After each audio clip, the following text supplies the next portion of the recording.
So we are trying just to look at a variety of questions that have come in the exam. Look at this one. I would do B3 and B4 in your science question paper. It says a mutant frog of mass 50 kg on Earth is taken to the moon where the gravitational field strength is 1.6 newtons per kg. Then the question says, what is the mass of the mutant frog on the moon? So remember, mass does not change, it remains constant. So therefore, the mass will still be 50 kg. So you didn't need to calculate mass. In this case, mass remains, constant from place to place or planet to planet. Then what is the weight of the mutant frog on the moon? Remember that weight is equal to mass times gravity. We know the mass, which is actually 50 kg.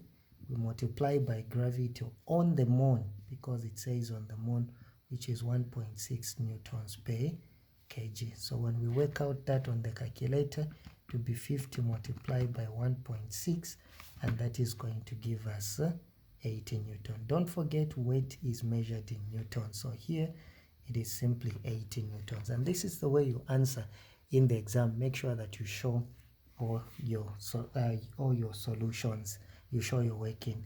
C, a small car of mass 500 kg accelerates from rest at a rate of 1.25 meters per second squared. Then it says calculate the force required to produce this acceleration.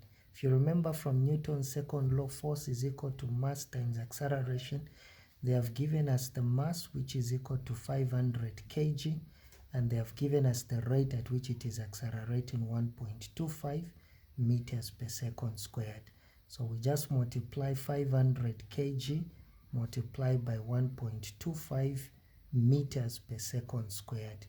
Of course, if you multiply 500 multiplied by 1.25, it is going to give us 625, and this is going to be Newton. So that's the force, is 625 newtons. Then you're good to go. Remember, force, the unit Newton is capital letter N and not small letter n. Look at the B part. It says a ball made of plasticine clay of mass 0.05 kg is thrown vertically upward and reaches a height of 12 meters above the point from which it is thrown. Then A, calculate the work done in lifting the stone to the height it attains. So work done in lifting the stone is actually equal to the potential energy to gain when it is at that highest point. So the work done, we know, is force multiplied by distance, but force is mass gravity. This distance will now become the height because you are lifting it vertically upward. So let's see the work done.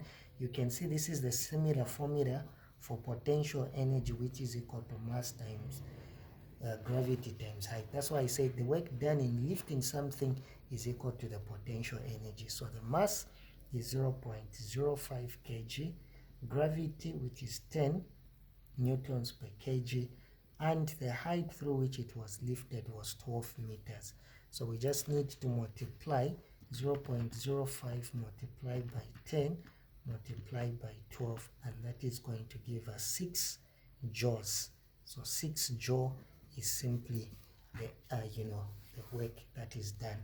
Then it says, what is the velocity of the ball at the maximum height? So when you throw a ball, when you throw the ball at the highest point, the final velocity is 0 meters per second. There's no need of you calculating there.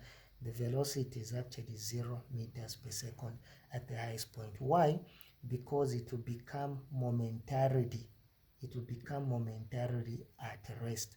And when the object becomes momentarily at rest at the highest point, it simply means the velocity is 0.